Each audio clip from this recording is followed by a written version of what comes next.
Today we are going to read the story Pinocchio. Geppetto, a poor and old wood carver, was a lonely man. One day he was making a puppet from a tree branch. "You shall be my little boy," he said to the puppet, "and I shall call you Pinocchio." He worked for hours carefully carving each detail. As he finished carving the mouth, the puppet started making faces at Geppetto. "Stop that, you naughty boy," Geppetto scolded. "Stop that at once."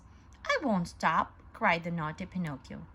"You can talk!" exclaimed Geppetto. "Of course I can, silly," said the puppet. "You've given me a mouth to talk with." Pinocchio rose to his feet and danced on the tabletop. "Look what all I can do," he squealed. "Pinocchio, this is not the time to dance," Geppetto explained. "You must get a good night's rest. Tomorrow you will start going to school with the real boys. You will learn many things there, including how to behave."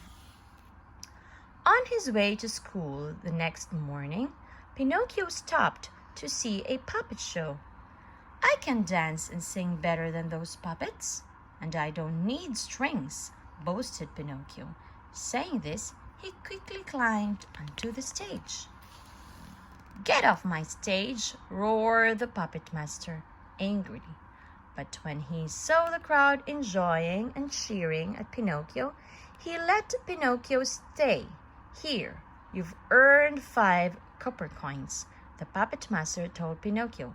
"Take these coins and go straight home." Pinocchio happily put the coins into his little brown sack. He had not gone very far when he met a lame fox and a blind cat. Knowing that Pinocchio had money, they pretended to be his friends. "Come with us. We'll teach you how to turn those copper pieces into gold," coaxed the sneaky cat. "We want to help you get rich. Plant your coins under this magic tree. In a few hours they'll turn to gold," said the fox. "Show me where to bury them," said Pinocchio excitedly. The cat and fox pointed to a patch of loose dirt. Pinocchio dug a hole and put the sack in it, marking the spot with a stone. "Splendid!" exclaimed the cat. "Now let's go to the inn for supper." After supper, the fox and the cat, who weren't really lame or blind, quickly sneaked away and disguised themselves as thieves. They hid by the tree, waiting for Pinocchio to come back and dig up the money. After Pinocchio dug up the coins, they pounced on him. "Give us your money," they ordered, but Pinocchio held the sack tightly between his teeth. The fox caught his arms from behind while the cat tried to pull the sack from between Pinocchio's teeth. Again they demanded, "Give us your money." Suddenly, a dog came running and chased the cat and the fox away. The dog was Rufus, who had been sent by Pinocchio's garden fairy to chase the cat and fox away and bring Pinocchio to her castle. At the castle, the fairy asked Pinocchio to sit down. Rufus kept one clever eye open to watch what was going on. "Why didn't you go to school today?" she asked Pinocchio in a sweet and gentle voice. "But I did," answered Pinocchio. Just then, his nose shot out like a tree branch. "What's happening to my nose?" he cried. "Every time you tell a lie, your nose will grow. When you tell the truth, it will shrink," said a fairy dressed all in blue. "Pinocchio, you can become a real boy if you become brave, honest, and generous." The blue fairy told Pinocchio to go straight home and not to stop anywhere for any reason.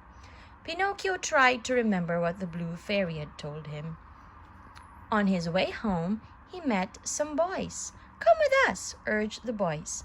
"We know a place with wonderful games, delicious cakes, yummy candies, and circuses." The boys, however, didn't know that if they were bad, they would be turned into donkeys, and trained for the circus. At the circus, it was not very long before the boys began turning into donkeys, bad and naughty as they were. "That's what happens to bad boys," snarled the circus master as he made Pinocchio jump through a hoop. Pinocchio, too, grew donkey's ears, feet, and tail, though he was made of wood. He was half boy, half donkey. The circus master didn't know what to do with such a strange-looking donkey. Angrily, he threw Pinocchio into the sea. The instant Pinocchio hit the water, the donkey tail, ears, and feet fell off, and his own ears and feet came back.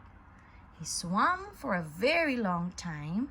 Just when he couldn't swim any longer, he was swallowed by a great whale. "It's so dark here," Pinocchio said, for he was very, very scared. Pinocchio kept floating deep into the whale's stomach. "Who's there by the light?" called Pinocchio. He trembled with fear when he heard his voice echo. "Pinocchio, is that you?" asked a familiar but tired voice. "Father, is that you?" Pinocchio shouted with joy. He wasn't scared anymore. Pinocchio helped Geppetto build a big raft that would hold both of them. When the raft was done, Pinocchio tickled the whale. "Hold tight, father. When he sneezes, he'll blow us out of here," cried Pinocchio. As the mighty whale sneezed, they landed on the shore. Both of them quickly rushed home, glad to be alive and safe. Home at last. Geppetto tucked Pinocchio into his bed. "Pinocchio, today you were brave, honest, and generous," Geppetto said. "You are my son, and I love you." Pinocchio remembered what the blue fairy had told him. "Father, now that I have proven myself, I'm waiting for something good to happen," he whispered as he drifted off to sleep. The next morning, Pinocchio came running down the steps, jumping and waving his arms. He ran to Geppetto, shouting, "Look, father, I'm a real boy."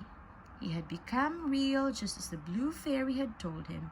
Geppetto gave his son a big, warm hug. The end.